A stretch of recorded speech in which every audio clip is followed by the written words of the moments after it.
And we are live. At least I think we're live. Hello, good morning. Just checking to make sure that everything is good everywhere.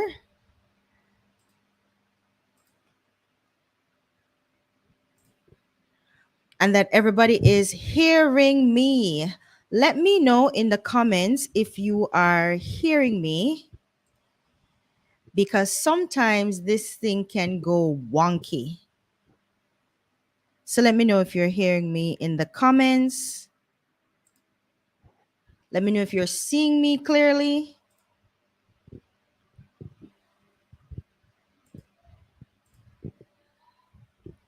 All right. So we are actually live everywhere. Yay. So good morning, everyone, and welcome to Digital Jamaica. Yes, you're hearing me, you're seeing me. Awesome. Good morning and welcome to the Digital Jamaica live show, your weekly dose of technology. So, want to shout out our viewers on YouTube. I know some of you are here from LinkedIn. And for those of you who will be listening on the podcast or watching the restream, welcome and thank you so much from Croatia. Wow. How do you pronounce your name? Mr. Wittenberg from Croatia. Welcome.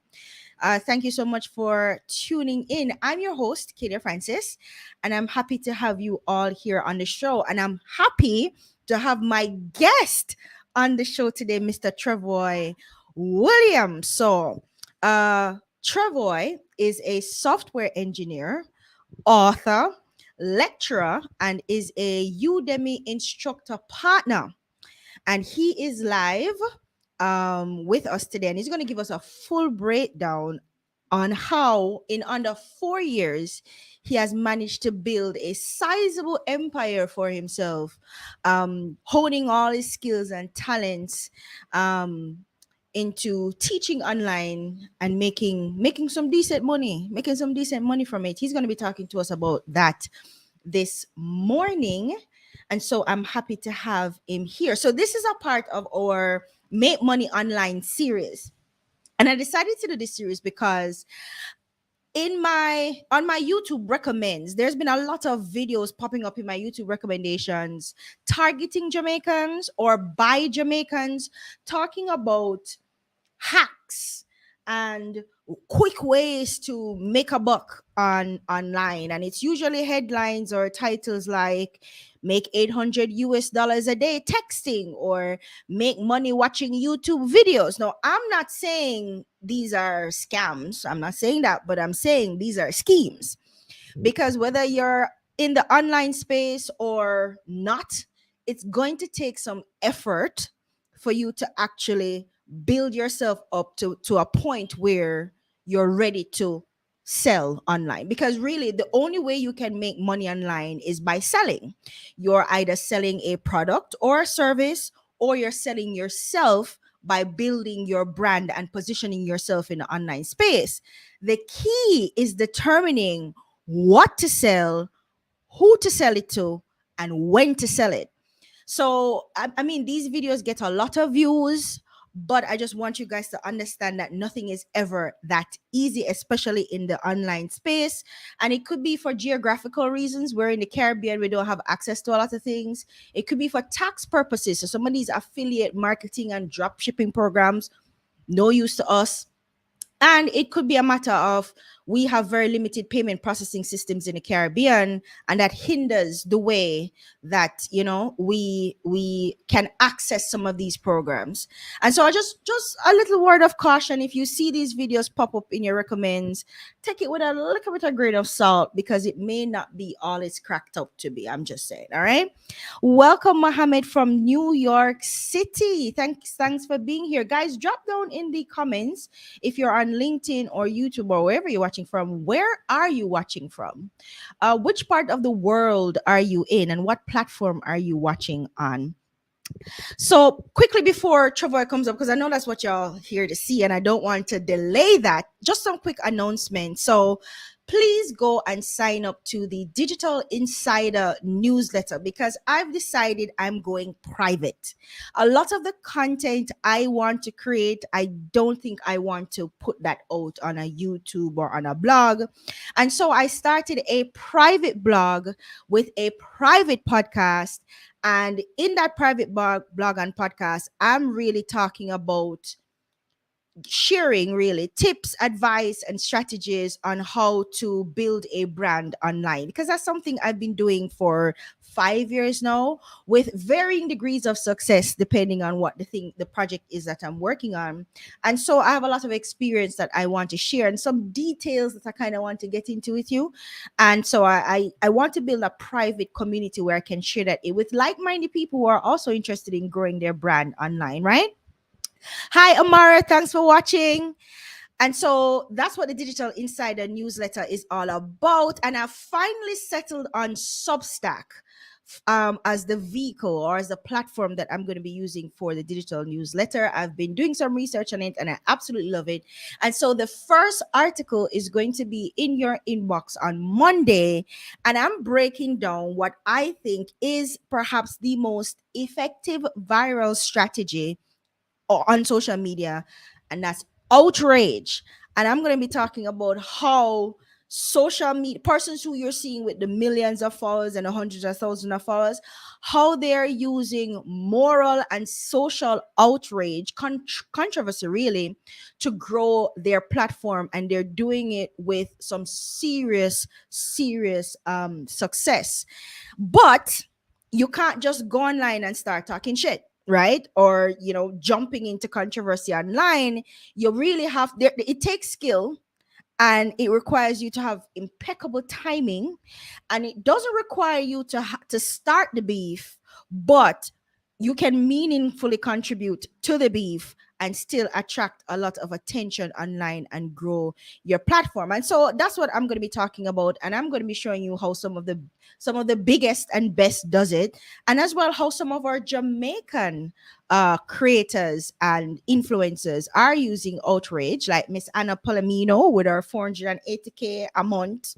Yeah, y'all remember that one? Right. And I'm also going to be talking about some spectacular fails, like the what was that? The South Avenue grill incident with Miss Queen Deja, who tried it with South Avenue and they came with receipts and that deaded that. Yeah, sometimes it doesn't really work out.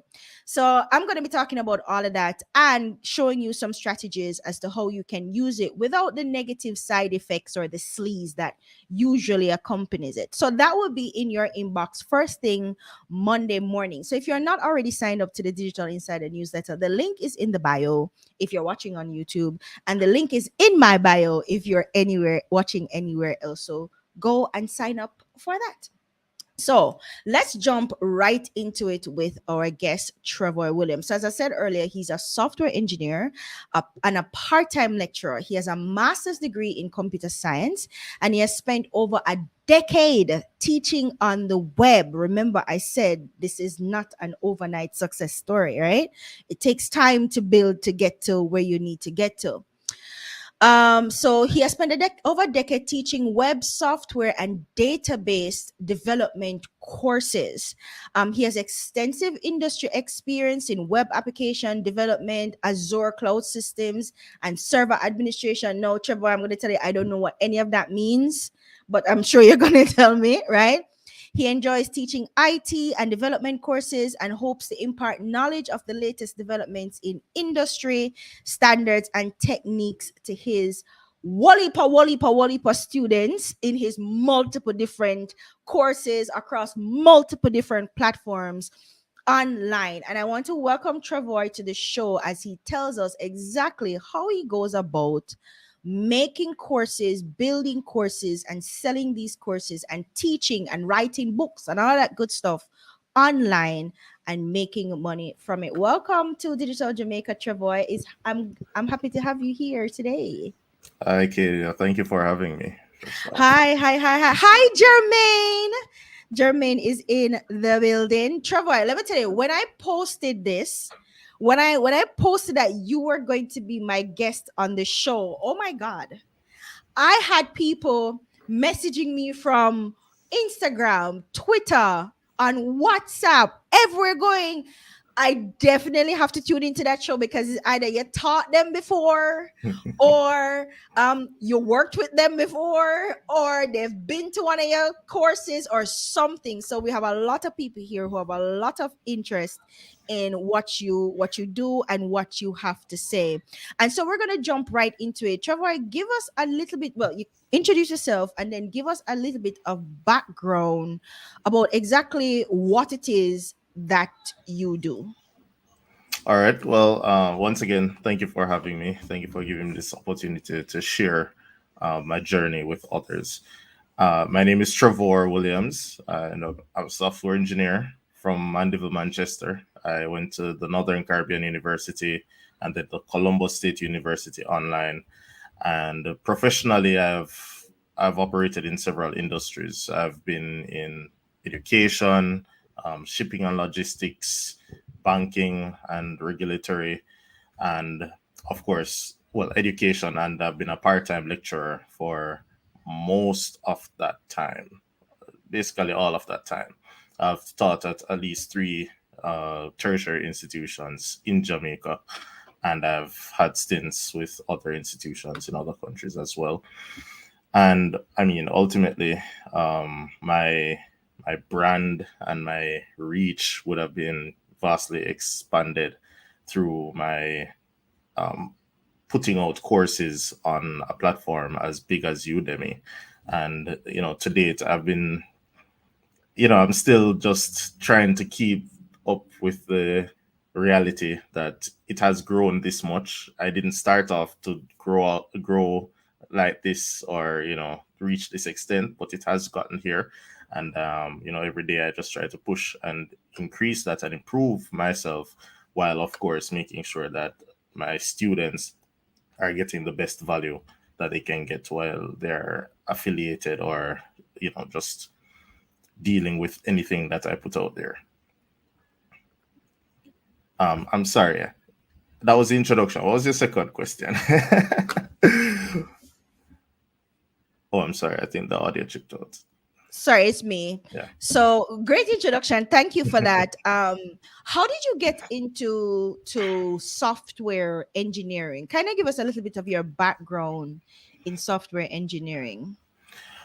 Well, my journey into computers in general, it started off when I was very young. I got a computer when I was in like grade five, and I used to sit down and watch my older brother do stuff on the computer, and I just kind of fell in love with computers. So I went to the Northern Caribbean University to Mhm. do computer science, and I was successful in that. And I got a number of experiences. It was a very good institution, and it exposed myself and my very good friends who we all graduated together to some good opportunities to get involved and get some real experience. We did competitions, and it was a very good experience. So, Right. um, after graduating with the bachelor's, I started working there initially. And yeah, my career just went after that. So that's really what got started with software engineering. Okay, cool, cool. So why let's just jump right into the nitty-gritty of it. Why Udemy of all the platforms that are out there? Or first of all, before why Udemy, why did you decide to make the transition from teaching in a classroom, face to face kind of setting, to going online and providing your courses or training online? Well, first of all, I have not given up the classroom. I'm still a part-time lecturer at an institution in Jamaica. But what inspired the online courses was my desire to help those students a bit more. Mm-hmm. So the origin story of my very first Udemy course was I had a particular semester. It was very rough for both myself and the students. Um, the the course schedule was just crazy. On Saturday, I was teaching two groups of students the same course, and we met in one day. Each group met one day for the week. And then on Saturday, we had to meet again. I had Mm. group one from 9 to 1, then group two from 1 to 5, and then I had another course from 5 to 7. So that was my Mm. entire Saturday dead, right? Well, yeah. But of course, it's the work, so I have to do it. But then beyond the strain that it put on me, it also was a strain on the students because it's a Saturday. Not everybody lives in Kingston. There was transportation problems. Sometimes I would start teaching and people walk in the middle of the lecture and they miss the first half of it was just not very ideal. Yeah. Um, so what I did, I compromised with them and I said, okay, well, it's a practical course. I'm actually teaching them to build software, which is something I could actually record and Mm-hmm. explain and share the videos. So then we met a compromise where we kind of staggered the meeting times, the face-to-face meeting times, but Mm. we filled the gaps with the recordings of what I would have taught anyway. And I mean, they were very appreciative of that, and I got good feedback about the content and the delivery, and they were already used to my teaching style, so it was just they already knew how my voice sounded in their head, so it was just a nice easy transition, really and truly. Mm. And that it was at that point I realized that I literally just made a course. So I didn't make the course to say, hey, I want to sell it online. I Mm-hmm. made the course to help my students, right? To make it a bit easier for them to assimilate the information.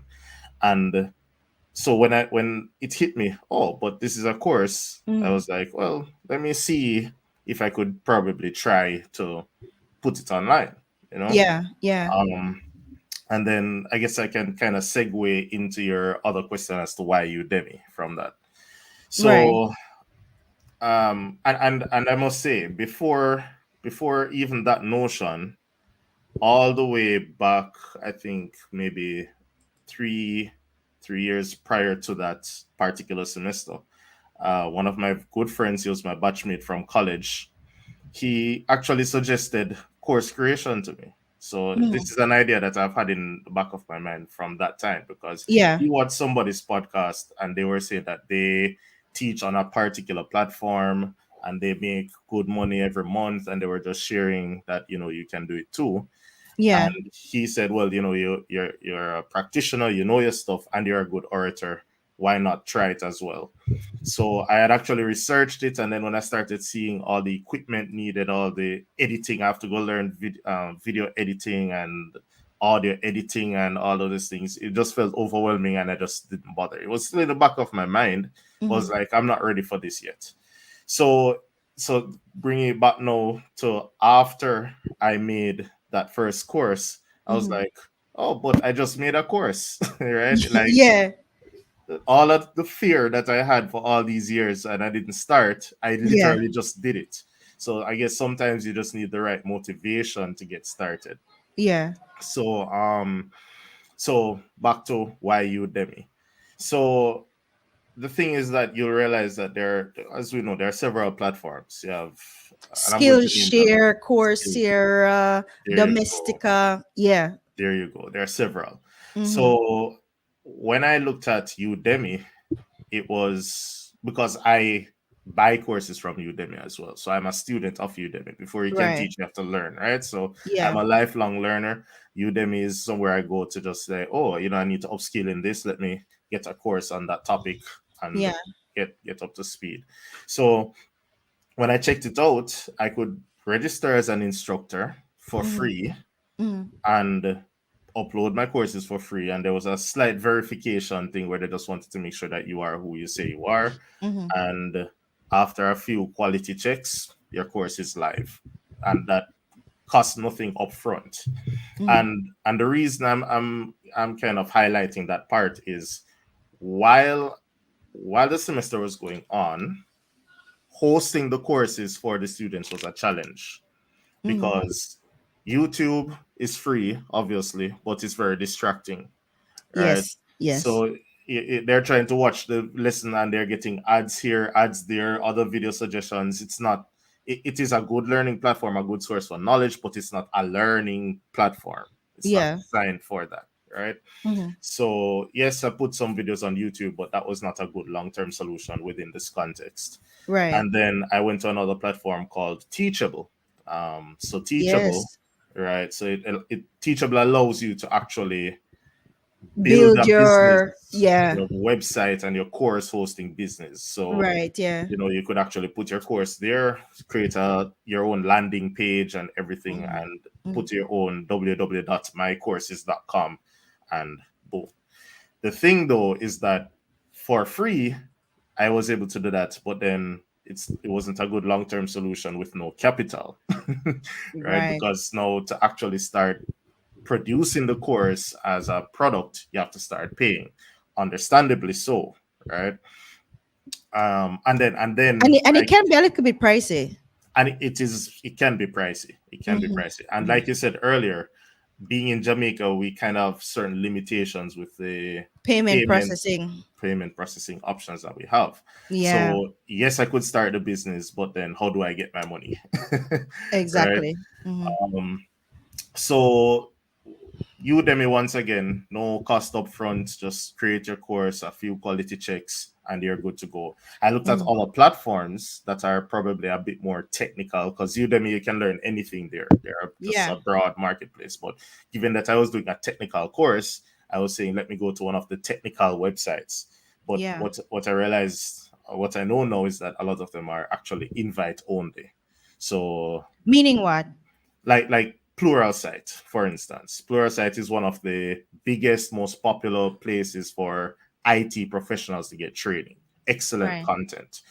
The reason they have excellent content is that they have to know you, and you have to be tried and proven before you can start putting content there. Oh, okay. So, Okay. so Trevor Williams, the little lecturer from Jamaica, is not a tried and proven international practitioner Yeah. for Yeah. them to reach out, and that's fine, that's fair.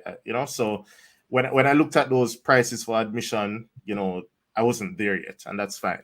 Mm-hmm. So Mm-hmm. Udemy actually gave me, I love saying it this way, they gave me a voice, they gave me a platform, they gave me an opportunity to share with the world what I was sharing with my students in Jamaica, right? Yeah.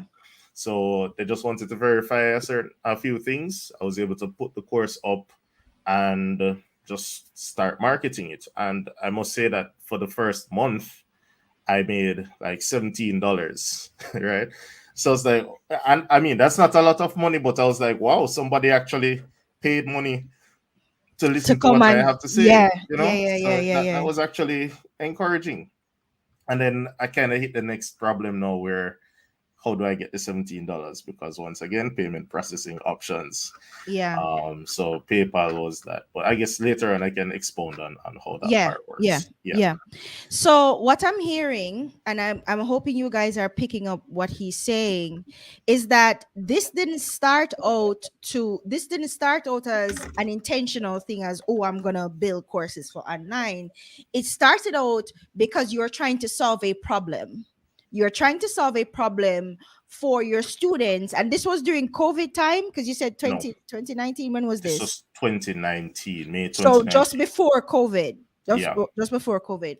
So you are trying to solve a problem for your students, and you spent some time trying to figure out what is the best way I can deliver this program to my students in an environment that is conducive to learning, that's not necessarily the classroom. Because then we have to understand that there are many different ways to learn, and we're in the information and the knowledge era where people are actively going out there and looking for the information themselves. They're not waiting to go to university or wherever. And there are many platforms that you can use. And what he did, and what I'm hearing you did, is you did your research.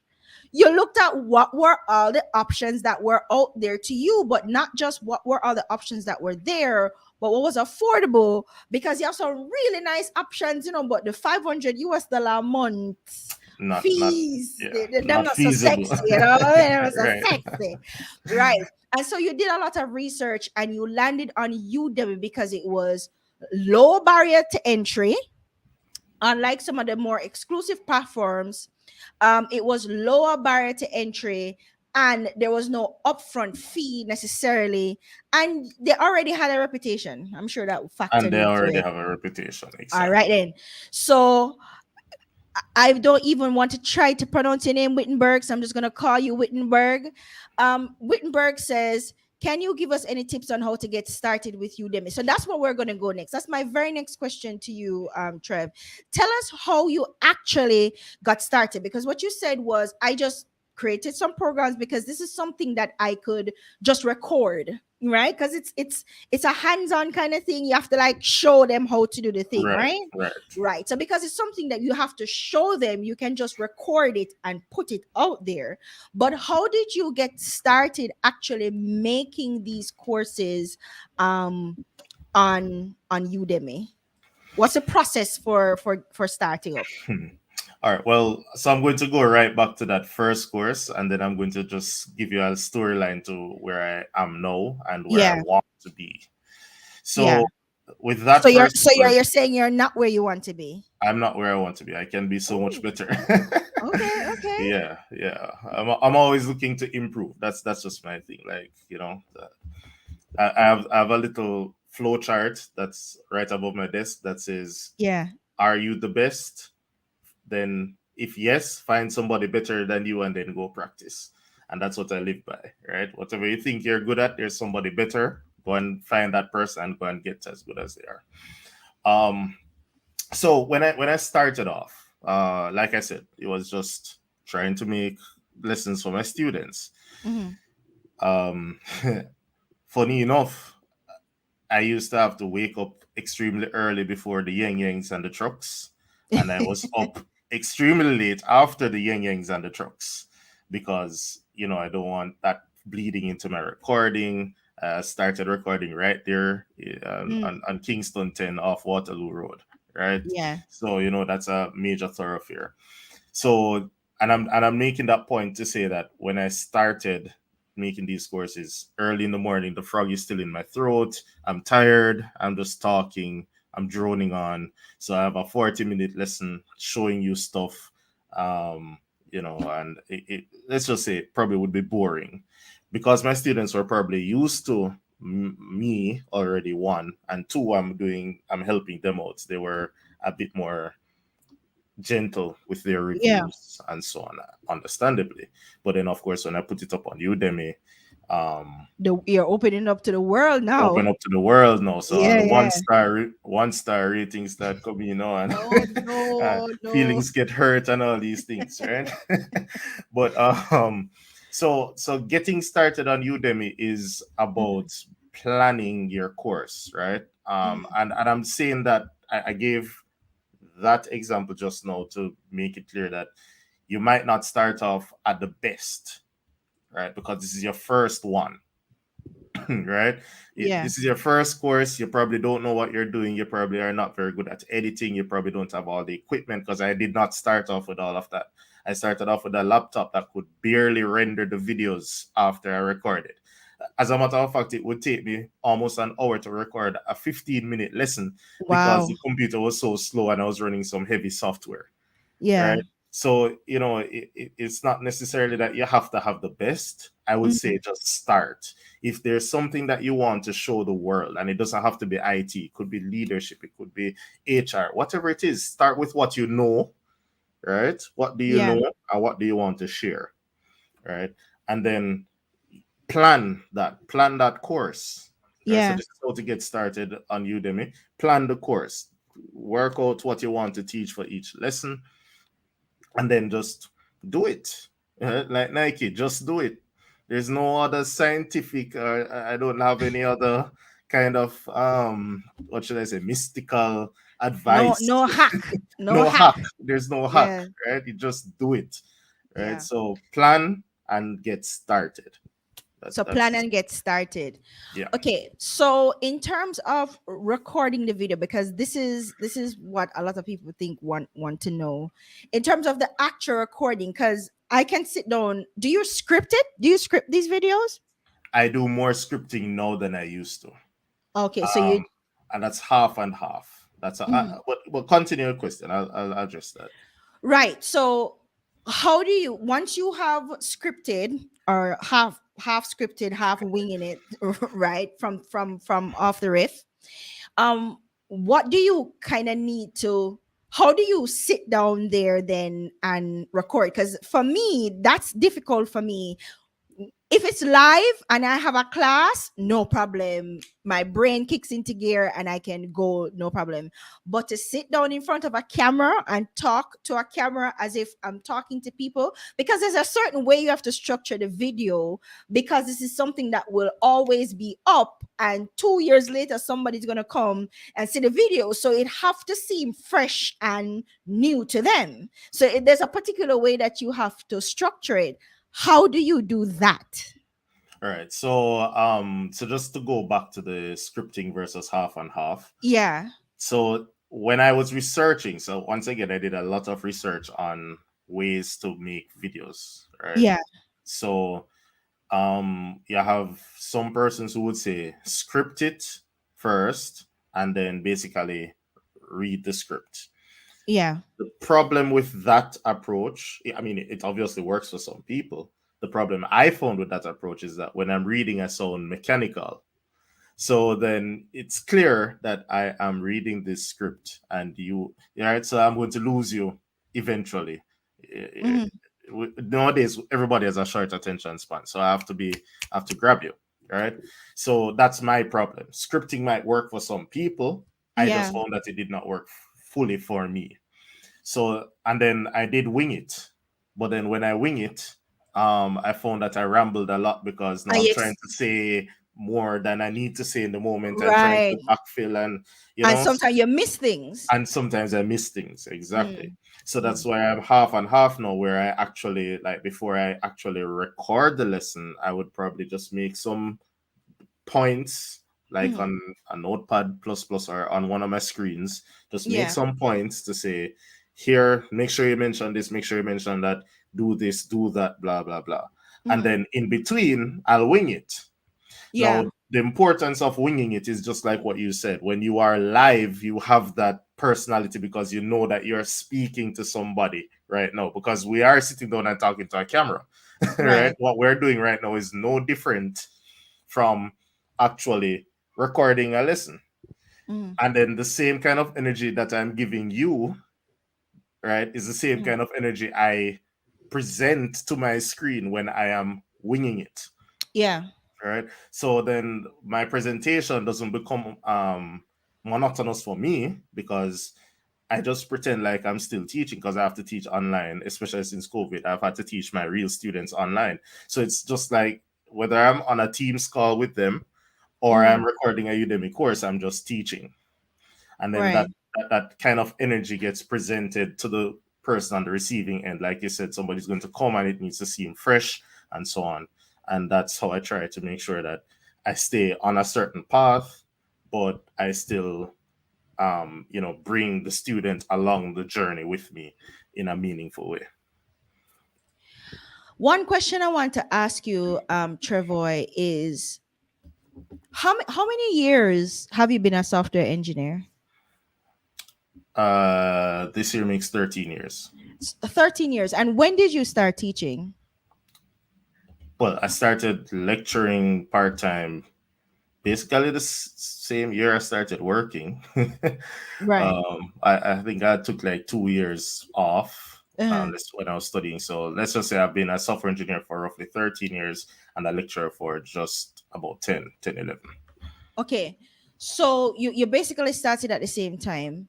And Basically. so the question I want to ask you is, how do you then take that knowledge from your head, you know, or the Mhm. experience, and then package that up into a program? Because I think a lot of people may have a difficulty with that part of it. How do I take this knowledge that I have, that I've built up, the experience that I have, and then turn that into lessons? Because unlike you, who, your background is lecturing, so you kind of have that process sorted out because you're trained. What Mhm. if I am not a trained lecturer, but I have a particular skill set or knowledge that I think is sellable, right? Mhm. How do I take that out of my head and turn it into courses with titles and learning outcomes and objectives? How do I do that? Right. That's That's a very important question. Um, Mhm. I must say that I think Mhm. anybody who is going to say that I'm a good educator is probably somebody I've taught in the latter part of my teaching career. Right? So I didn't start off knowing how to package my knowledge in front of people. I guess I did a good enough job that I was able to remain a lecturer, right? Yeah. But that comes with time, that comes with practice, as with anything that comes with practice, right? Right. So you have certain people who they always say those who can't do teach. I actually reject that notion, but Yeah. Yeah. Yeah. generally speaking, there's a reason it's said, right? So you'll find that people who can teach sometimes are not very good at the practical, Mhm. right? If they understand the concept, they know to break it down and impart it, but you can't give them the practical thing to do Yeah. necessarily. Yeah. And Yeah. then you have people who are excellent practitioners who cannot package the thing. And then I have worked very hard to fall in between those two, where I Mhm. can do the work and I can teach you how to do the work as well. And like I said, Right. that just comes with practice. The same way that we have to actually practice our craft professionally to become better at it. It's the same way Mhm. that if you have ambitions of teaching, you just have to start, Mhm. take feedback. Because I received scathing reviews that I received 1-star reviews saying that I'm the worst teacher, Wow. right? On Wow. Udemy, yeah, right. When I'm getting 5 stars from over one side, persons are taking the course and saying that this is the worst course they've ever taken and I Ooh, cannot teach and so on. No, that's I so don't. rough. I mean, it hurt my feelings, but after I get my feelings hurt, I have to assess, why did this person say that? What can I improve Mhm. to make sure that nobody else comes and says that? You can't please Yeah, everyone, but there's always room for improvement for somewhere. sure. And when For I sure. actually spoke to the person, he shared some legitimate concerns that made me realize that yes, I could have done better there, and I need to improve that there, right? Mhm. So just to kind of bring it back to your original question, how do you go from knowing to sharing? Yeah. Start, right? And start and listen. Right, that's the part that a lot of us fail on, the listening part. We have to listen Right. to the feedback, we have to appreciate where people are coming from when they say they don't like something. Mhm. Don't Yes, you get your feelings hurt, but get over yourself, because you have now exposed yourself to the world, and you are offering a service, and when you're offering a service, you are there to serve. So if the Right. people are not happy with what you are serving, then you are Mhm. not going to have anyone to serve. So Exactly. you just have to, let your pride, let your ego take the back seat a bit, listen and adjust. But yeah, just start. So if you have an idea for a course, you know something, and you want to teach somebody, you can always research similar courses on the Mhm. topic, Mhm. because I'm sure you're not going to be the first person to want to teach this. Yeah. Look at what they have taught, look at how they taught it, think about what you would have done differently, what you Mhm. would have said differently, and what you want your students or audience to know at the end of your sharing. Mhm. And then you break that down into, I would say, bite-sized chunks and Right. lessons. And then you just start with that. Trevor, I'm on your Udemy page, and maybe my eyes are not seeing correctly. But Mhm. does this say 429,890 students? And that's it, sir? Yes, it does. Hold on, guys. I want to show you this because maybe there's something wrong with maybe I'm me. Nasty properly. But now that this is of 429,890 students, 27 courses, and over 15,000 reviews, and you're at a 4.5 out of 5-star rate. Big up yourself. Thank Big you. up yourself, Trevor. That's amazing. Thank you. That's Thank you. amazing. How long did it take you? Because you said that in the beginning you had some 1-star reviews, and how long did it take you to get to 429,000 students? Well, so that first course, once again, that first course was to help the students, and I put it on Udemy. And then for every other batch that came after that set of students, I would actually share my courses with them. So anytime I'm teaching a course, anytime I'm teaching a set of students, they get my courses for free. I don't sell it to students, to even Jamaicans. Most times when Jamaicans ask me for a course, I give it to you for free, no problem. But Again, whoa. Go again. Go again. no, Repeat I'm that saying that what I'm saying, what I said was, one. um, so when I'm teaching a course, Right. so first of all, I started off like my first 6 or 7 courses were all designed for my immediate students, Which was your Jamaican which students. were my Jamaican students, right? Right. So the Mm-hmm. courses that I actually taught, database development, web development, Mm-hmm. software development, those form the basis for my first 5 or 6 courses.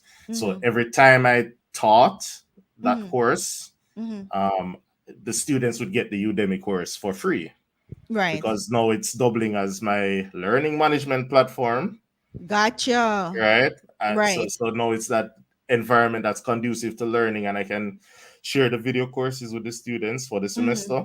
Mm-hmm. And then there's also the marketplace aspect that's just, making money. But what I'm Mm-hmm. saying now is that sometimes students from other classes that I'm not teaching, I'm not their lecturer directly, or they may see a course that they're interested in. They would ask me, hey, could I get this course? Then I would say, sure, because I want to educate people. It's not, I'm not here to make a book, especially of people who are just trying to improve themselves, just like that, and their Right. fellow countrymen. You understand? And Yeah. students at my institution. So I'm amenable to actually sharing it with them. Mm-hmm. And then the benefit of that as well is that usually when you get something under that kind of circumstance, you're going to leave a better review. So that's another technique that anybody would tell you. It's called seeding reviews. You Oh, share things when you have a product, you're going to share it with the people who are closest to you, who will encourage you right. and support the business. And of course, they are going to leave better social proofing for you. Right. So like when I share my course with my students, I ask them for, Yeah. valid social proofing, but still give me the feedback. If you don't like it, tell me, Yeah. right? But still leave the good social proofing. Speaking of sharing things for free, Travoy, I am on your YouTube channel, guys. He has a YouTube channel. It's his name, Trevor. How do you pronounce your first name? Yeah, Trevor, you got it. Trevor. There you go. Trevor Williams. Yeah. Let me go subscribe because I thought I did. Subscribed, even though I have no idea about anything he's talking about, but we have to support our Yeah, own thanks for the always. support. For sure, for sure, for sure. I go like every video. I don't know a word him talking about. But what I find on your YouTube channel, because I did like a assessment of your platforms, because that's what I do. And I find, Trevor, that the videos, your longer format videos, your 8 hour, 7 hour videos, have the most views and the longest watch times, which means, in my mind, that says to me that there's some value there that you are providing, and people are willing to sit for 8 hours and hear this man talk about .NET something with the software platform of the bill. I have no idea what. Okay, so this is what you're talking about when you're talking about providing some of these lessons for free. So you're using your YouTube platform to share some of these lessons, and what this put me in the mind of is, you guys. There's an article in a I'm gonna find it and I'm gonna share it with you guys. It's an African publication, and one of the articles was how Indian YouTubers became the most popular Harvard lecturers or something to that effect. Because what they were saying is, those people who teach these things on YouTube, they're usually Indians, and they have like millions of views on their videos, and like the professionals, the experts at Microsoft, and that's where they're going to watch to go, okay, what these people say about how my software work again. All right, then. So when we click this, then okay, all right, thanks. So they're becoming like the go-to lecturers, and that's where I see you going.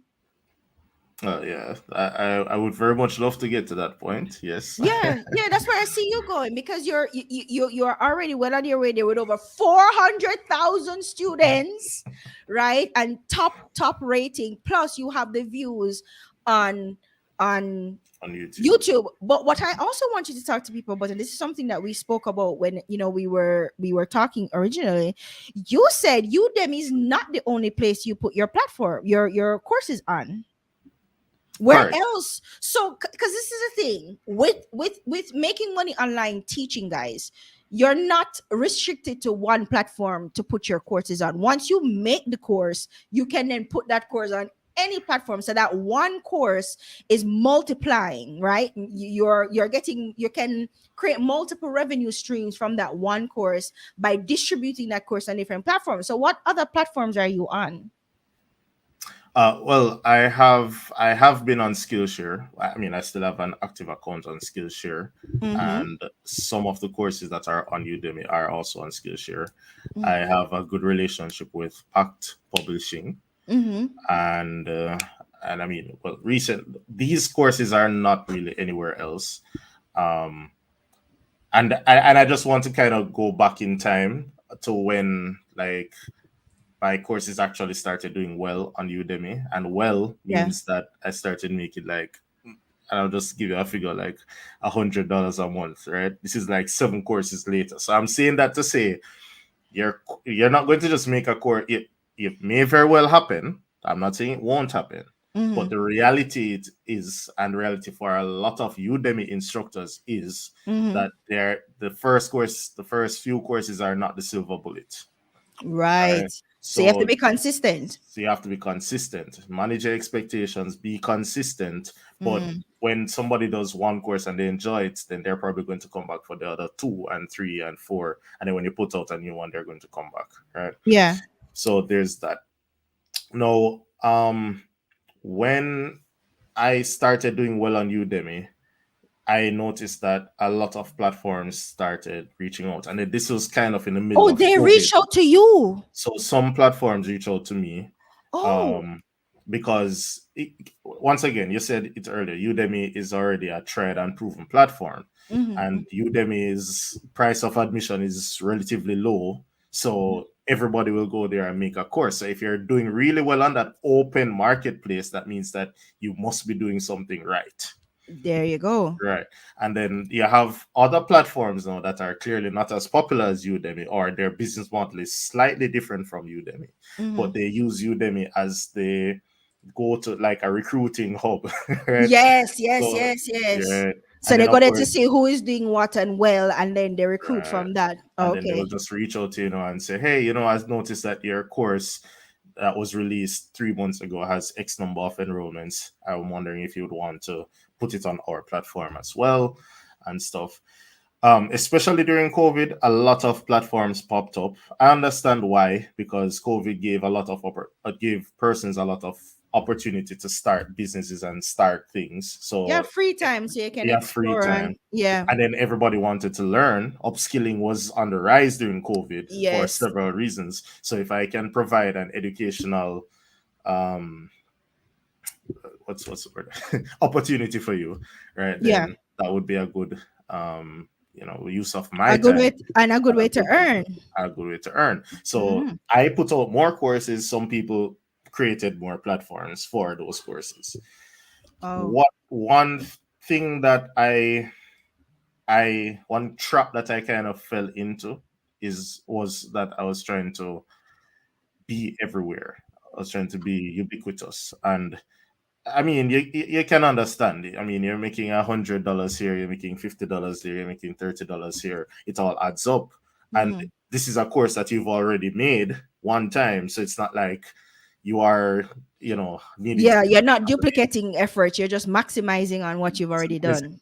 But then the Yeah. thing, the reason I call it a trap though is that it does take time to upload, manage, follow up, maintain, Mm-hmm. right? Because the course, especially in a technical course, the technology changes like every 2 years, right? If it takes that long.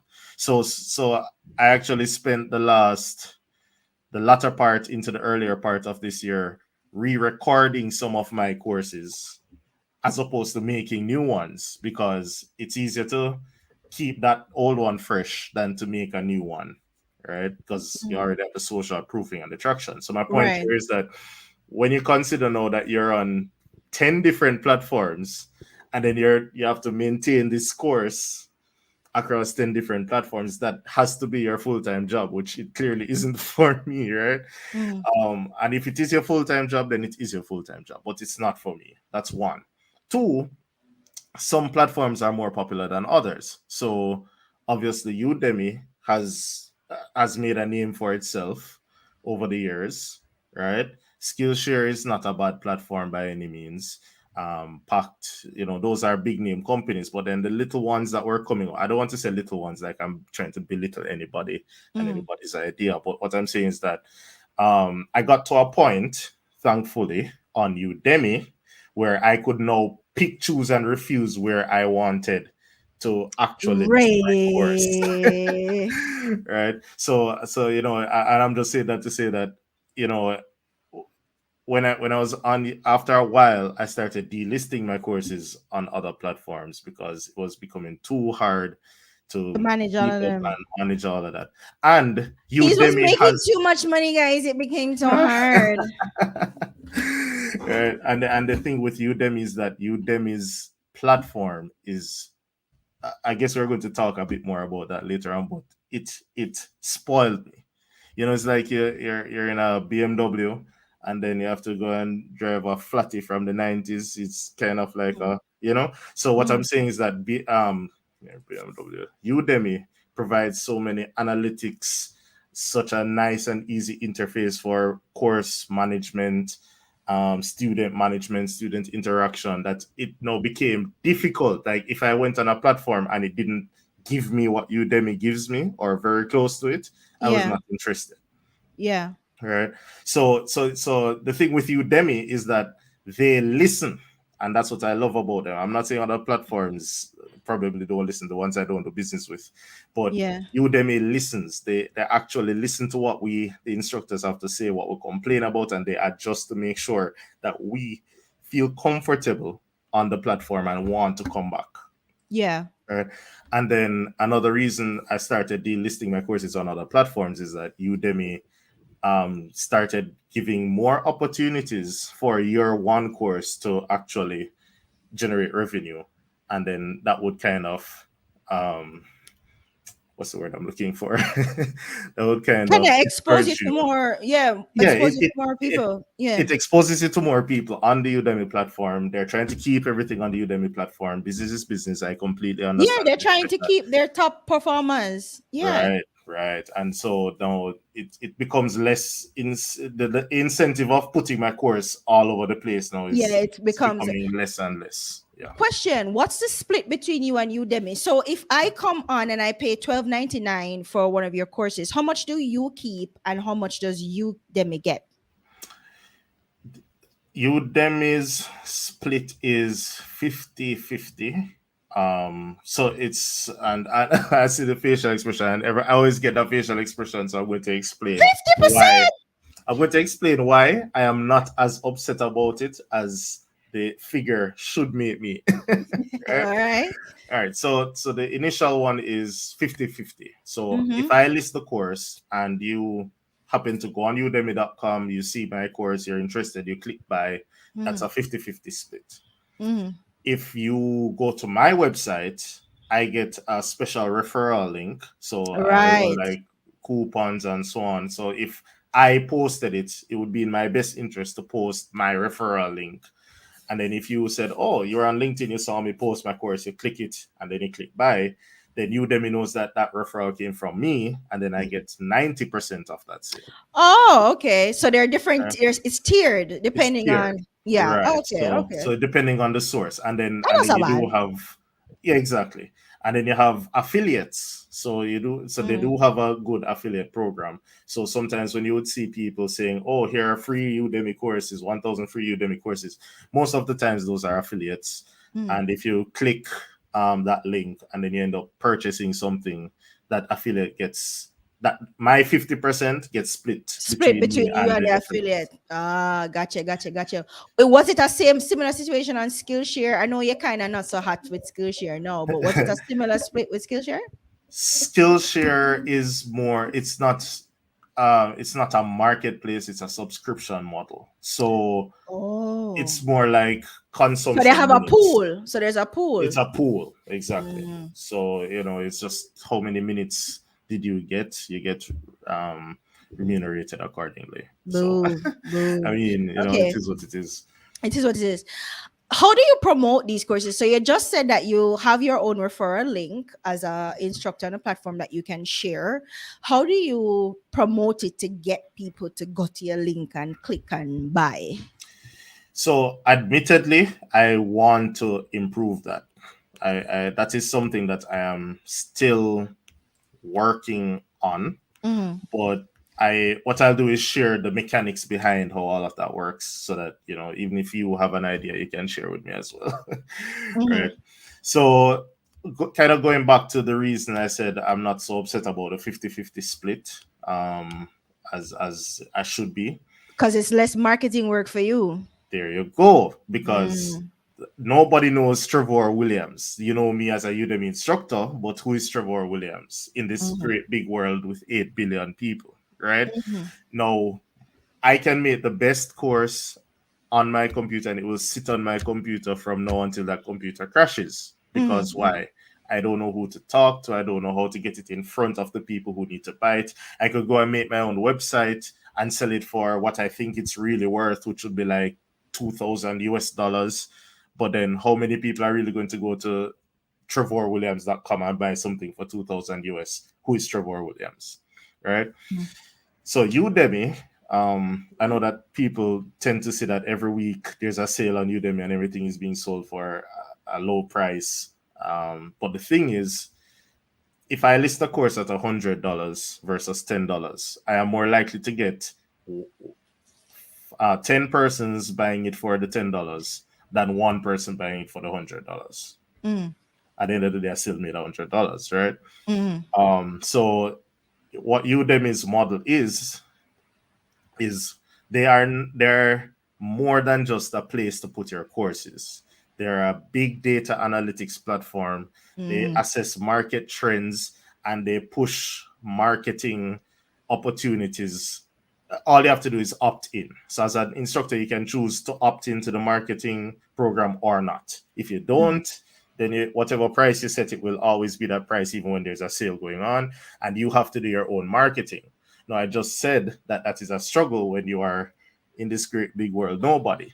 But then Mm. when you allow Udemy to put your course in They front have of people who all even, this data and tools and there you resources at go. your disposal. There you It makes go. sense. It So makes to me, sense. they're doing the more difficult part of the course creation than I am, because I already know the stuff. I have the equipment. I can easily talk to the camera and make a course. That okay, cool, Mhm, right? mhm. Getting it sold to me is the hard part, especially since I'm not a marketing and sales exec. I'm a software Yeah, engineer. I yeah. want to sit in this dark room and write code all day. We Right. know how difficult it is. Jamaican techie people in general are really not good at marketing themselves. So I understand. How much do you make per course? I don't want you to tell us all your business, right? But how much? I don't want to say how much do you make per course. In the last 4 years, can you give us like a ballpark as to how much money you have made on the platform? And you can say no because you don't have to have us in your business like that. But like a ballpark. uh, let us say that I'll give you a ballpark without giving a figure. Okay. But by the end of COVID, pretty much I was almost matching my full time salary as as an employee at a Jamaican company. Wow. So in other words, if I went full time, I mean, I wouldn't want to go full time yet. So you're But not full time. no, I'm not full time. Hold the phone. This is a side hustle for you. Yes, it is. So Okay. So you're still teaching, Still teach, still have a full-time job. still have so the teaching and the full-time job is two different things? Yeah, yeah. I'm a part-time lecturer. I'm a software Oh, so engineer wait. by trade. So you're a full-time software engineer, a part-time lecturer at some school. Can we say the school? You have a problem with Yeah, us saying VTDI, VTDI, VTDI, right? Vocational Training and something like that institute. Development Institute. Develop- them is a government institution. Yeah, VTDI is government, a government institution. You have 420,000 people buy your courses on Udemy, and you have a book. and I have a book. Yeah. That's some serious passive Well, income, sir. two books and one more coming out soon. Two books. Okay, so let's look at the one that you have on Amazon. Both your books on Amazon? The second book is not yet on Amazon. Okay, so this is what I'm seeing, and I know English, and I know letters, but all these letters together in this sentence doesn't make any sense to me. But this is the book. If this makes sense to you, then I guess this is who it's for. It's for you if it makes sense to you, right? So the book is called Microservices Design Patterns in .NET, Making Sense of Microservices Design and Architecture Using .NET Core. Right over my head. But yeah. So when did you write this book, Trevoir? I wrote it between May and December Last year? last year. Yeah, it went into publication January this year. And how many have you sold? I think I've averaged like 60 sales per month so far. Oh, 60 sales per month for the last how much months? Yeah, since January. That's 6 months now. 60. Okay, me get my calculator. You see, because one thing I like to do is calculate other people money, you know. Hold on. And before you do the calculation though, just know that this is not a self-published book. Yeah, I know. Partnered Amazon. with Oh. Pact Publishers, right? So once again, I could have written the best book. How do I get it in front of How people? do you right? So yeah, Pact all right does then. that publishing stuff. So the revenue split, whatever you calculate, is not how much I'm making. That's fine. $2,400 a month on the book alone, and whatever that split is. What's a split? 50-50, 50. It's not 50-50. What is? It's probably like 70-30 or 80. So you get 70 or them get 70? No, I'm not getting the 70 at all. You're getting the 30 because you told the publisher get the highest split. The higher one. Yeah. So let me Google 30% of 2,400. As I said, I love calculate people money, you know, of $2,400. That's about $800 a month. Again, there are other fees and so that are involved. So you know, that's about $800 a month, and that's just from one of your streams of income, right? Do you make money from YouTube? Yeah. Look, yeah. But it's still in Jamaica. You were saying, we say, look, make enough, one coca full basket, right? Yeah. So there's the look at troops at YouTube revenue, sales from your books, sales from your courses, 2 paycheck, 1 part-time, 1 full-time. You're plus you have family where you have to take care of, you have wife and kids. How do you do all of this? Well, the courses sell themselves. You build it one time and you just update and you go. Well, how do you manage all of this? I'm definitely not going to say it's easy at all. Yeah. You know, it takes discipline. Mm-hmm. It takes a lot of discipline. Yeah. And it also takes you having a good support system, because at the end of the day, like you mentioned, I have a wife. And she has to believe in the dream as well. Right? You have to bring her with you. Yeah, Yeah. When you want to spend some time together, and I'm like, no, I have to go and record courses, and want to watch a movie, but no, I can't go because I have a client, because I do like one-on-one you do training, consultations. Come let me show people all the things there, go support. So stuff like that. So it does. You do need that good support system. Of great siblings, great parents who are always there. And I just want to take this opportunity to say that everything that I am and hope to be, my parents laid an excellent foundation for that. Mm-hmm. I grew up seeing them sweat blood to make sure that we had a good life. Mm-hmm. So right there, it was ingrained in me that to get certain things, it's not going to be a free ride. You just have Right. to put in the work and be dedicated. So if my parents are watching, thank you. But Great. generally speaking, yeah, that's it. Is just discipline and a good support system, and doing your research and And just maximizing consistency. and consistency. And consistency. And the thing So, is, mhm. sorry, let me just make this point. The thing is that when you do something more and more, it becomes easier as well. So Yeah. when it used to take me 1 hour to make a 15-minute video, now I can knock off a 15-minute video. I invested in a much more powerful machine, so it takes much less time to actually get a course from ideation to Mhm. production. So over time, those things became easier, and it freed Yeah. up my time to do other things as well. Sure. So Do there's also that.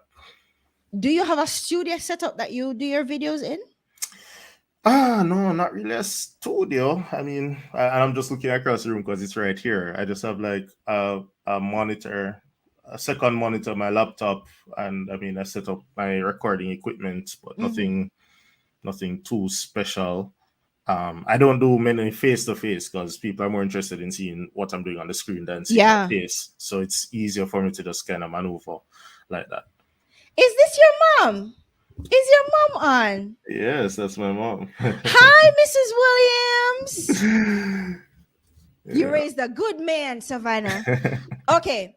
So, your setup, can you tell us like what camera you use? Or because what I've noticed, because in when you go on Udemy and look at his courses, you can find like snippets of the courses so you can get an idea of what it's like. I don't see your face in in the snippets. Is that right, Throw?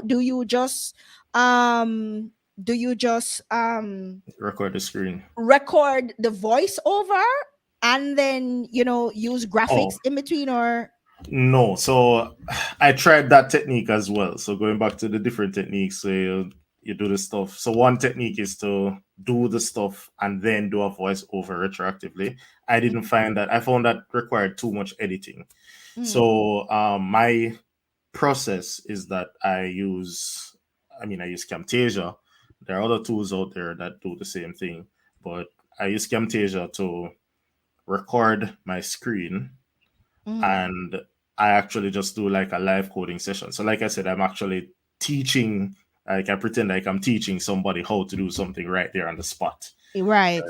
Um, so, and for those kind of courses, people don't need to see my face. You want to see code. You want to see the microservices Yeah, nobody care being what you look developed. like. So nobody cares what I look like. On YouTube, when I do a YouTube video, I tend to show my face a little because it's more Mhm, like an interactive thing kind of mhm. vibe. I try to treat it like that. So for my camera, that's the camera I'm using right now. I have a GoPro that I use as a webcam. Right. Um, for my microphone, I have a Shure MV7.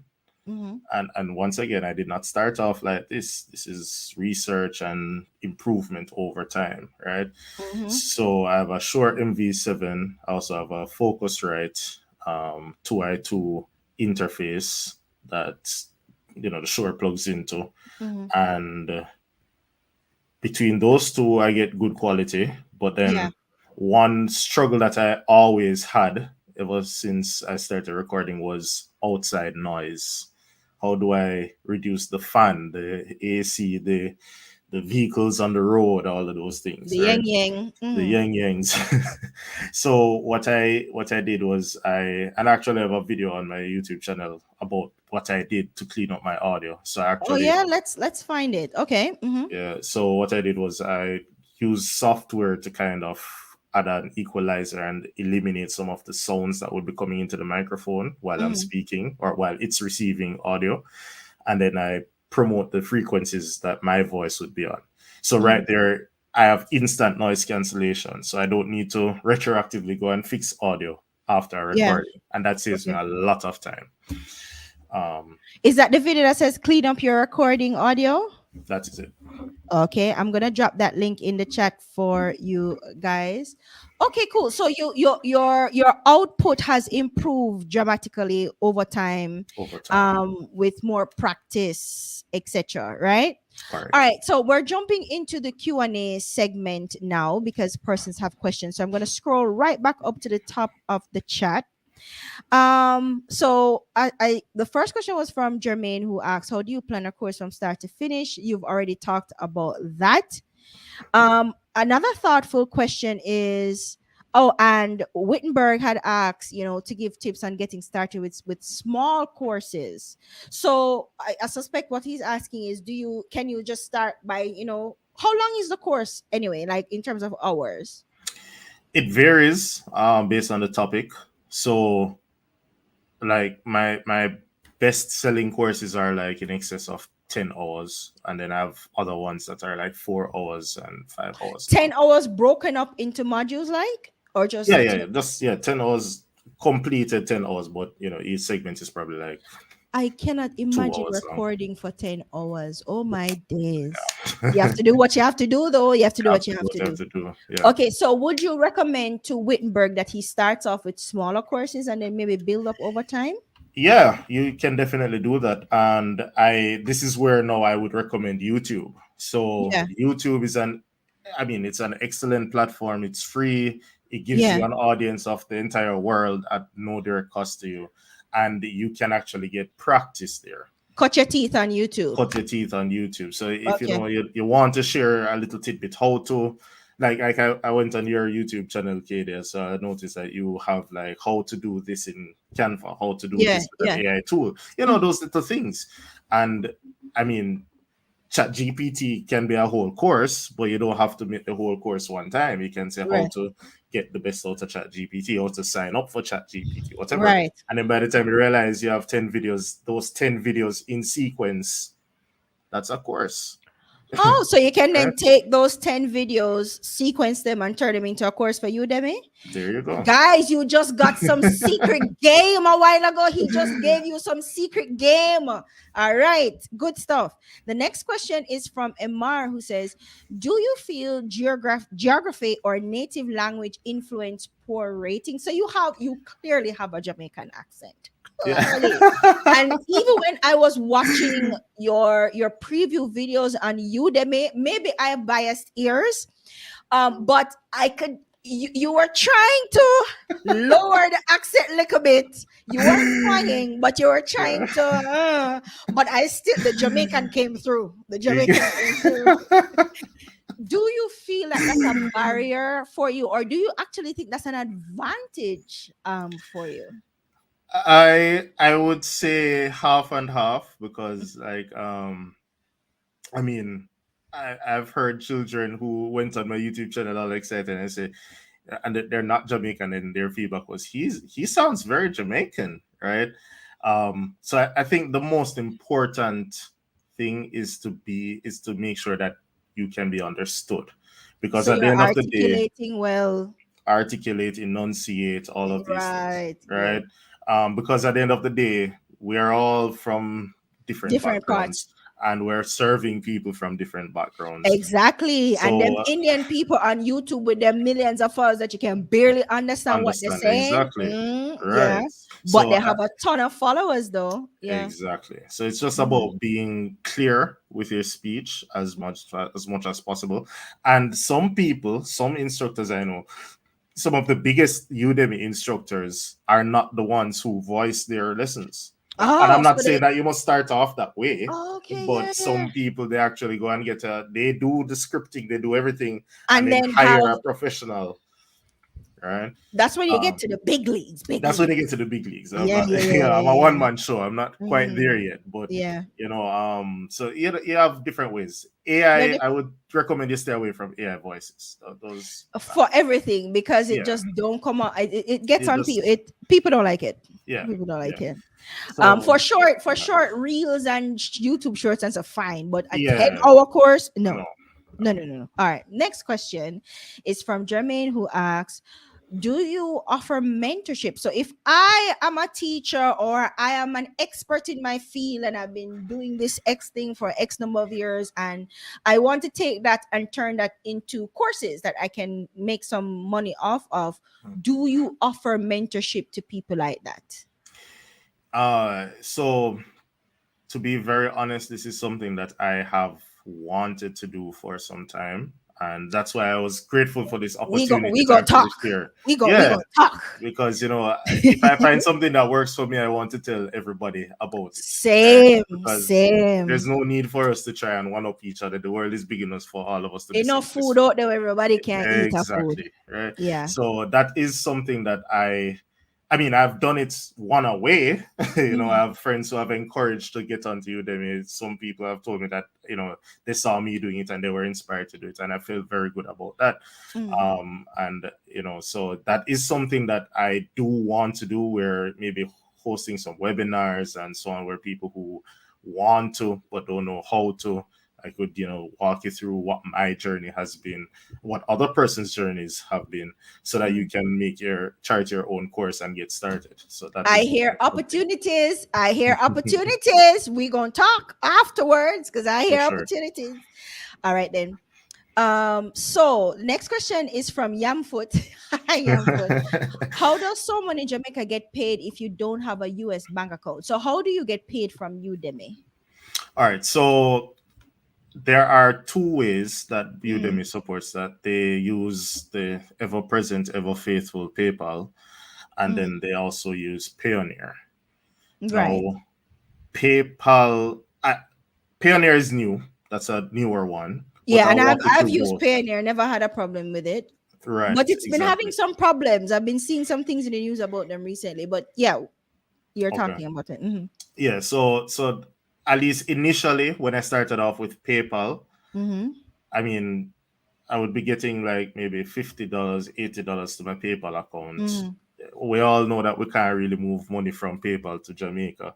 So then I started another side hustle Yeah. where I did a name necklace business, a little name necklace thing. So A you little want a what? name necklace jewelry.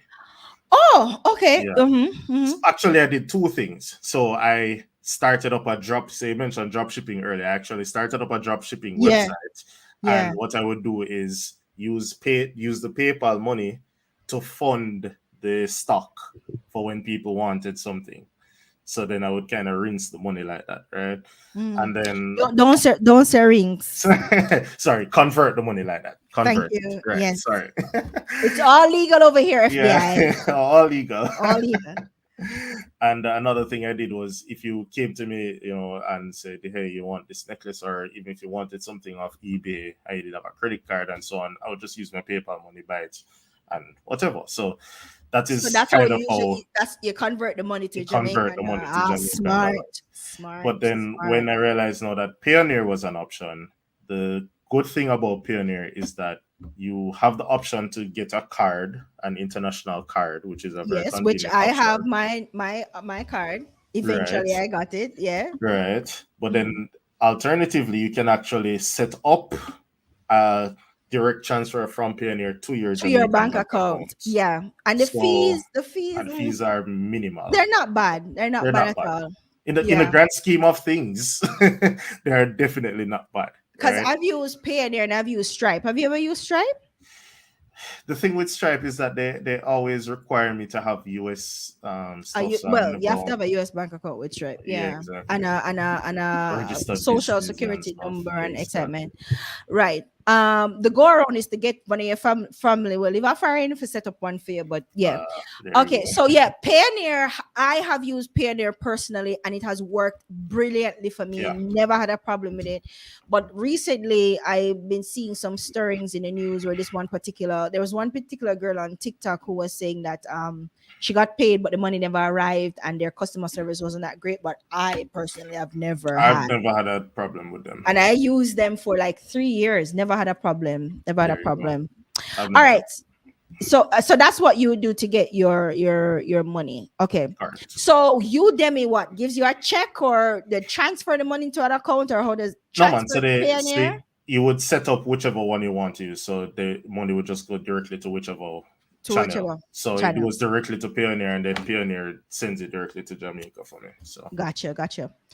Which GoPro do you use, and are you using that GoPro now? yes, I have a GoPro is where now 9 or 10. So I think this is an 8. 8. Okay. Yeah, GoPro 8. And that's what you're using now. That's what I'm using now. That's why his video quality is so good. All right.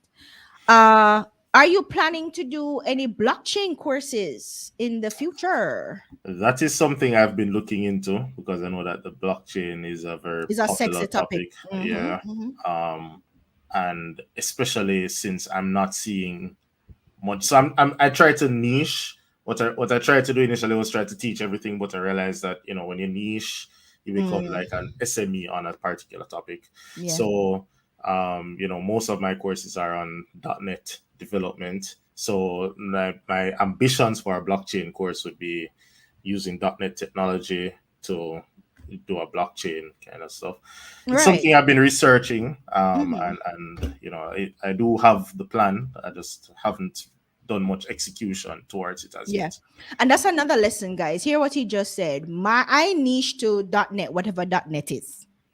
I niche to .NET, but I am still looking around in the marketplace to see where the gaps are that I could still use my knowledge to fill. That's basically what he was just saying. So, is there a way to use my core knowledge, which is .NET, to fill these other gaps as it relates to blockchain or other things that, and I'm still remaining true to my niche, because people usually think that when you niche it means you're only sticking to one topic. No, you have one thing that you have a very strong foundational knowledge and experience in, but that thing can also be used to teach other things that are adjacent to that thing. What you're not doing is moving from .NET to start talking about drop PHP. shipping or Oh, yeah. I yeah. don't I don't know. I don't know. I don't know.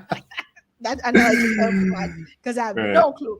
But still, you're still remaining within your niche area, right? You're not going outside of it. So you're not restricted to just that niche, but anything that is also adjacent to that niche and anything that that niche can plug into. You are also have access to that. Next week on the show, that's what I'm going to be talking about actually, because for me, in my mind, there are 5 categories. If you're planning on selling online, if you're just joining, I said earlier that, for me, the most legit, most sustainable way I can think for you to make money online is by selling something. So in this case, Trevor, you're selling your skills as a software engineer. You're turning that into courses and you're selling that, right? And you've also turned that into a book that you're also selling.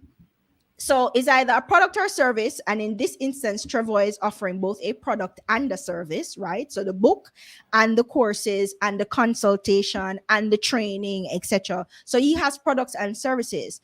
And the other way that you can sell online is by selling yourself, building a brand for yourself, and then using that brand or leveraging that brand to create opportunities for yourself.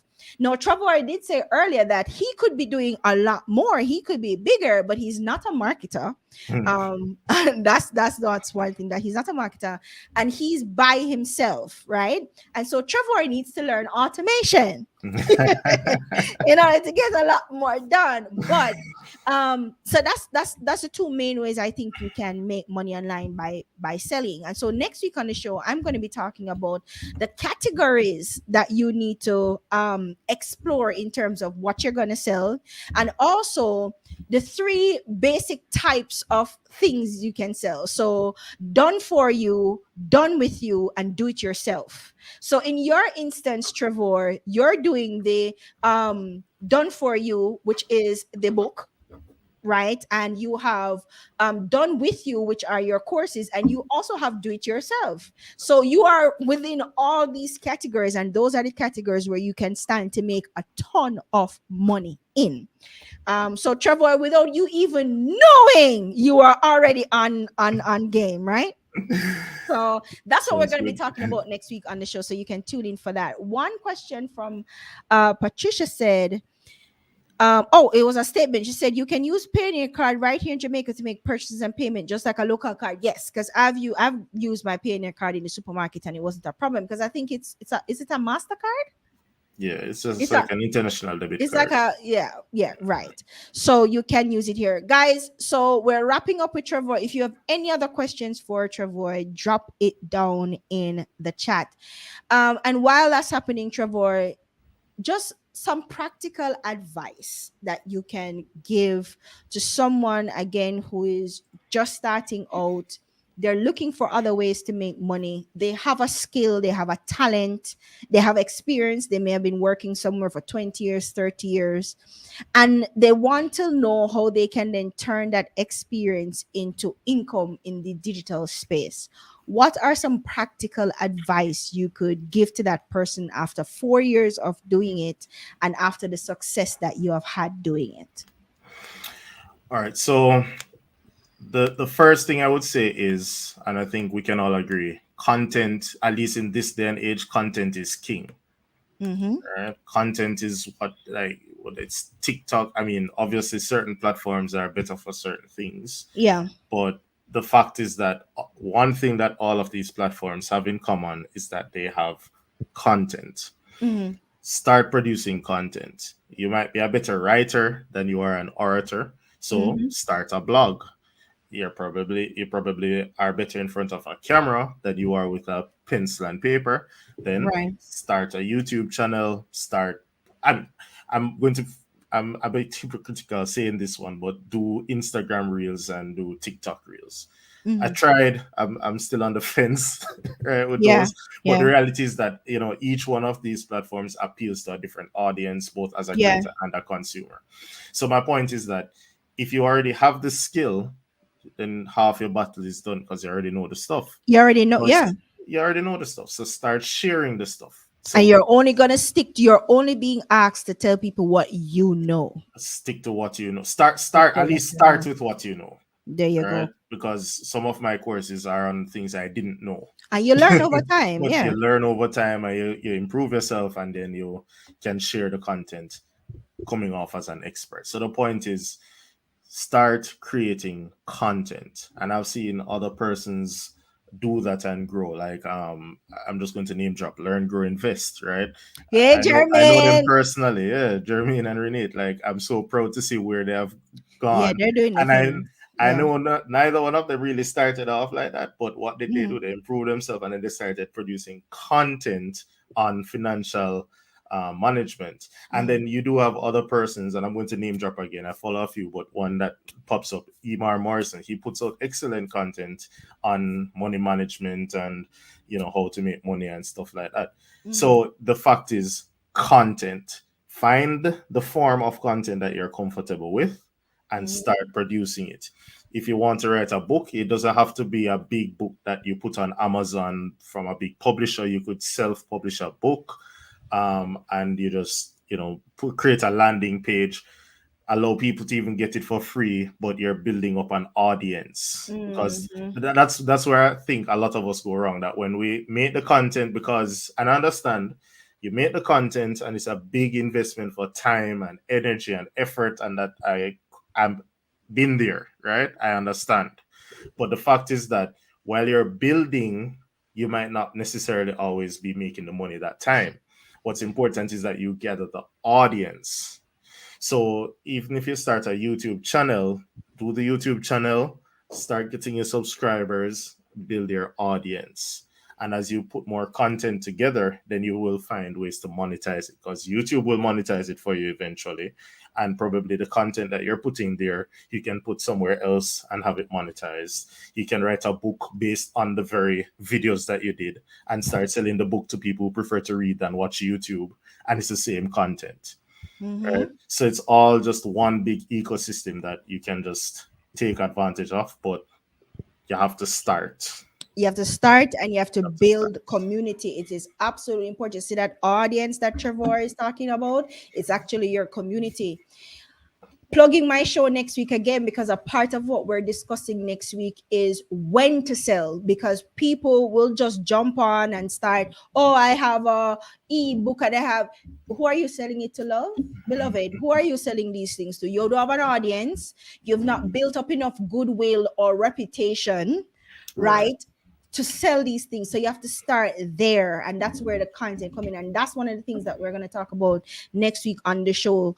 What to sell, when to sell, and who to Who sell to it to. And the select? when is important because you have to get your timing right, and that's why I say there's no quick hack or trick to making money online.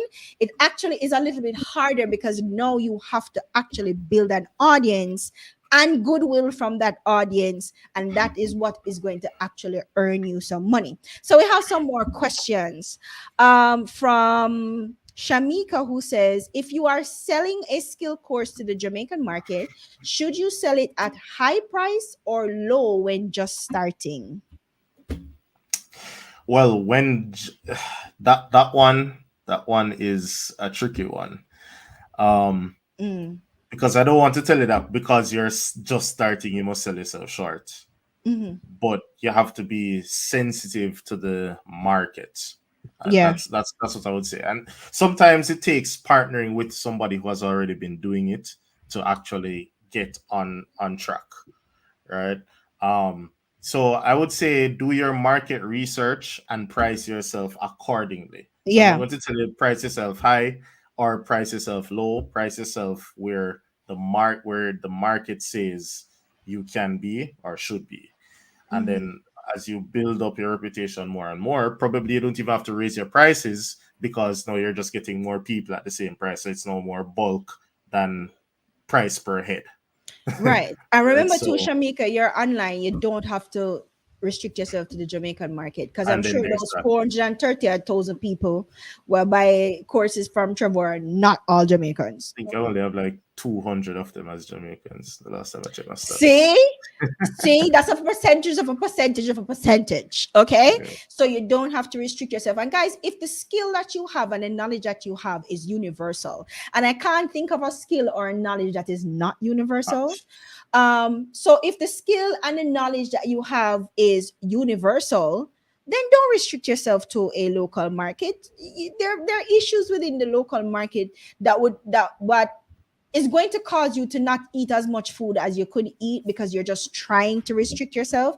And so when you're creating this content, you have to create that content in mind. You have to create that with the mindset that you're not just talking to A Jamaicans. great big You, world. right, you're Great talking big to a world. broader audience, and so you have to make it a little bit more generic. You have to make the Yeah. information a little bit more generic and accessible to anybody who's going to come and watch it, because it has to make sense to them. They're not in Jamaica, so yeah, Right. it has to make sense to them in a global marketplace, right?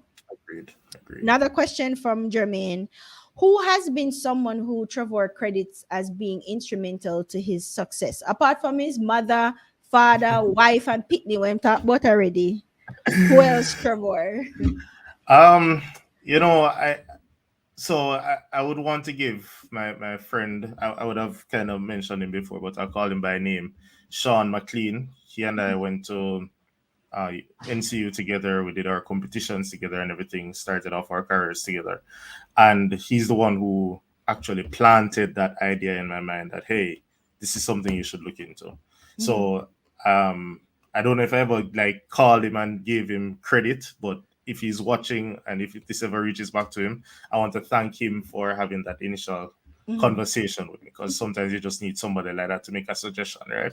Mhm. And then beyond him at that moment, I want to thank very close friends of mine who actually supported the vision and cheered me on. Even like I would refresh and see that I just made $5, and I would be, oh look, it's just sold for $5, Exciting. and they would be like, yeah, $5. So I really want to Keep thank your morale up them. and boost Yeah, and it support. was Yeah, very man. very encouraging, and even like you said, my topics don't mean anything to you. A lot of them are not technical people. So even when I made a course, I would send it to them and say, hey, please help me with the social proofing. And they did it, So they, even though the video means nothing to them, They would watch it through, leave their review. Oh, this is the best course on Trevor's and you know.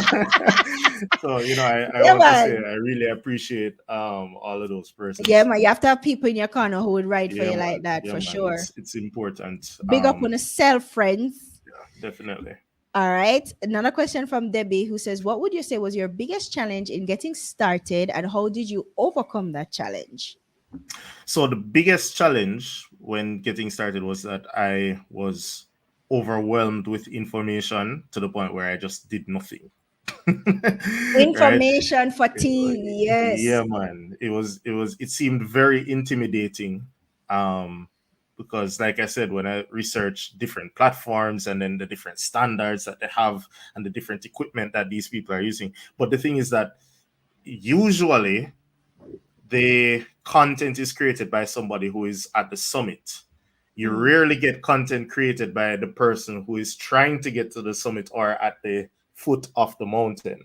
So when you're listening to the person who's at the summit, while I'm not discrediting them, it seems daunting because they're telling you that, at the summit, they're not telling you what kind of shoes you need to put on to start the journey. They're telling you what kind of shoes they have on when they're finished the journey. Yeah. So like the equipment and the video editing and this and that, nobody broke it down to me as somebody who is, I don't know anything about video editing. I have a very slow machine. What tool can I use on a slow machine? Whatever. No, they're telling me about Focusrite 2i2 and Shure mics and rendering videos and Adobe Premiere. And then I look at the price of Adobe Premiere and it's $1,000 for the license, and the machine is another $1,000 US. And I'm just going to not do it. Right. So that would have been the biggest challenge. Yeah. How I overcame the challenge was I shut out the noise and said, this is what I need to do. I'm going to get it done. This is what I have available to me. Maybe it took a little investment because I went and bought like a headset mic that I didn't have before. I went and found free software that wasn't the best at the video editing, but it did what it was supposed to do. What it could do. And the machine, I couldn't afford to upgrade the machine. So, but I started, and that's really all I can say with how you overcome the challenge, right? You have to start. Yeah. Yeah. Right. For real, because guys, live streaming, all I use is like an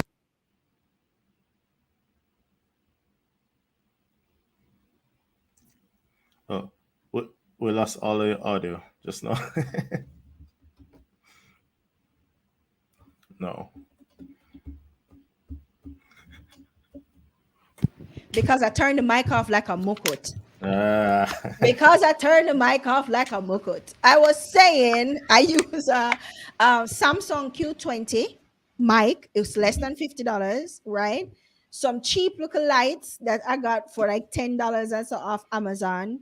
This is a webcam I'm using that was less than $50. This headset is less than $50, meaning that, and to edit the videos, any videos that you see me edited, I use Wondershare Filmore, and it's like $50 a year. $50 a year, yeah. So, you can start with minimal yes, budget.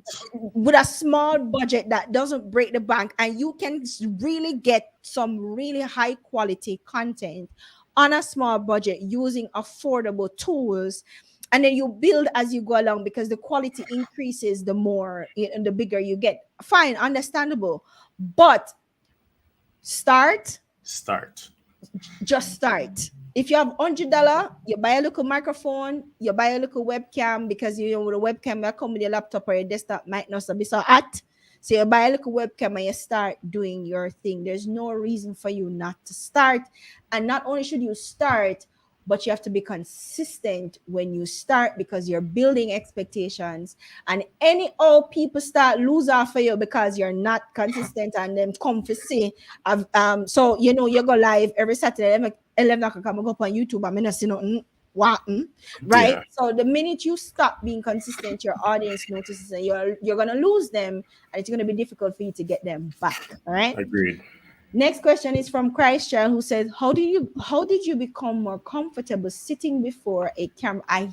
I hate Guys, let me tell you something. I teach. All right. I teach social media. I teach digital marketing.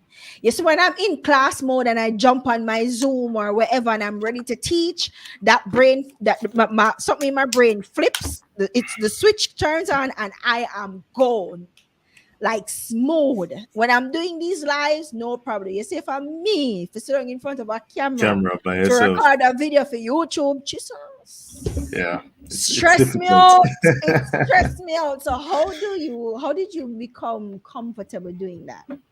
Well, I'll just say that I echo your sentiments first of all, Katie. That is exactly what it is for me. I did a quick reel. You'd see it on my Instagram page, promoting my book, and that 1 minute reel almost took me 2 hours.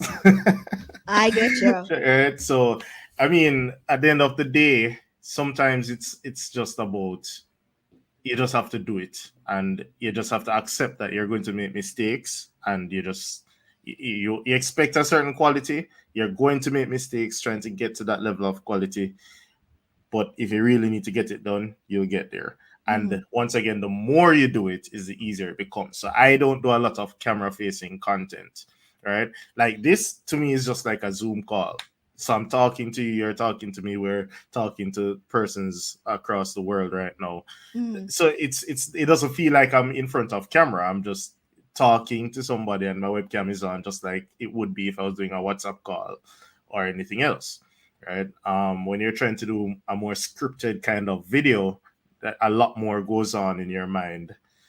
You For overthink, sure. you stumble on the words, the very word that you call every day. You don't remember how to All of a pronounce sudden, it. Your mind go blank. So, but I'm sure that only happens to me because it's not something I do very often. yeah. Right? Listen, I do 3 hour sessions at a give any given time when I'm doing my training, and no itching, no itching. The other day, I decided I wanted to make a video for you. To first of all, that video not even published Yeah. because after 3 hours, we just get frustrated and say, "Listen, I go sleep." Yeah. Because when I get frustrated, I just go sleep. And I went to sleep and that video has not been. Not been So I'm published. not very good at pre-recording videos, but when it's live, I am good to go. So that could be a consideration too. So you also have to know what works for you. Yeah, You exactly. also have to know what works for you, because what I'm gonna do with this video afterwards, Shamika, is who asked that question? It was Christian. It What I'm gonna was, do with this almost 2 hour video afterwards, I'm gonna take this and I'm gonna chop it up into smaller videos that I'm publishing on YouTube and other platforms to promote the live show. And I'm good with that. I'm good with doing it that way. But for go sit in front of a camera and record myself, not only do I feel fool, but all of a sudden, I can't speak and the words are evading me. And then for some reason, the twanging accent come on. We move from this to, and when you were clicking on, I was yeah. like, where did that accent come You, from? you What's don't even happening? know the tone of voice to use anymore. I Everything was is like, just jumbled. do I be myself, which can be a little bit, Yeah. excitable, or do I tone it down for it? I've just decided that, listen, I function better when I'm live, and I will just work with repurposing the live stream when it's done. So finding what works for you, and sticking to that rhythm, you can't go wrong with that, Christ child. So that was the final question. I don't see any more question in the chat. And so, Trevoir, I'm going to say thank you so much for being a guest on the show today. You were absolutely amazing. You gave us a lot of insights and a lot of things for us to consider. And the people in the chat absolutely loved you. Emar said it was a great session. Thank you so much, Emar. He said, learn, grow, invest, inspire, Trev, because Jermaine over there doing the damn thing. Yeah. And I want to thank all of you for joining me today. If you have not already, please to go and subscribe to the Digital Insider newsletter. The first one is a Substack newsletter. So if you see a weird email from Substack, it's because you signed up for the newsletter. And in the first article, and it's going to be a private podcast and article. And the first one, I'm talking about controversy and how that is one of the most effective viral hacking strategy on social media this day. And I'm going to break it down for you and show you how some of your faves use it, some of your faves influencers and creators use it to grow their platform without the negative effects that is usually accompanied by it, or without the sleaze. And it's just another way to boost your visibility online. So that's the first article that's going to be in your inbox on Monday. Make sure that if you're watching from YouTube, or if not, even if you're not, make sure to follow Digital Jamaica on YouTube. And Trevoir is also on YouTube. And it is at, I'm going to drop the link as well, because, yeah, we support our own. So I'm going to drop the link in the chat as well. And you go follow Trevoir on YouTube. Oh, there's one more question. There's one more question, and this is going to be our final question, and it's from Cryshell again. It says, "Which software do you use for editing your videos, and what's a good processor to cut down video processing time?" That's a great question. I use Wondershare, Filmora. Which software do you use? I use Camtasia. Right. Yeah. And also there's one called Descript that I have come to like. Oh my And God, I this think that script that is one is a probably, steep learning curve, though, isn't it? I would say it's an easier learning curve than Filmora and Camtasia. And here's why I would say that. We must say extra fufu then, because let me tell you something. I struggle. I Seriously? struggle with it's not as intuitive as I It thought it would be. does have some, I would say it does have bugs, and coming from somebody who is already comfortable with Camtasia, because I had to use Filmora for a period as well, so I'm comfortable with Filmora. Camtasia is my primary one. The Mhm. reason I would recommend Descript, especially to somebody who is not already a video editing kind of guru and probably wants like a low bar of entry to getting an edited video. Mhm. Descript actually transcribes the video when you speak, right? My So, dear. well, and that's part one. Part two to it is that by editing that transcript, you are Uh-huh. editing the video. So it's just like literally it turns editing a video into editing a Word document, because you actually Yeah. get the words. You just say, "Oh, I made a mistake here. I can just highlight that, kill it." It has built-in tools for like silence cutting. I know Filmora has that as well, but you can just automatically kill any silence that's over a certain number of seconds long. You can automatically take out filter words like and I used to sit down for hours replaying my videos and trying to edit out every time I said and and made a pause. Me This not like script you it. can do that with one click. Me not So like it. well, I would just say, well, at the end of the day, I use several. So Yeah. sometimes it's not a one size fits all. Camtasia has filled my needs for the most part Is it a over the paid? years. Is Camtasia paid? Oh, it's definitely paid. It's a bit more paid than Filmora as It's well. a is it a monthly? Is a monthly what's like the monthly prescription? What's that? No, you pay. I think the license costs like $200 for into perpetuity, but then add Listen, $50 a Filmora year. is $150. I think they've stopped their lifetime thing, Yeah. but I pay $56 for it for the year. $56 No, for so it for the after you year. pay 200 with Camtasia, you pay $50 a year to make sure that you can get the latest version and But me all not updates understand. But afterwards. I thought I bought it you know what? Anyways, so guys, Filmora is $56 a year. Yeah, Yeah. Okay.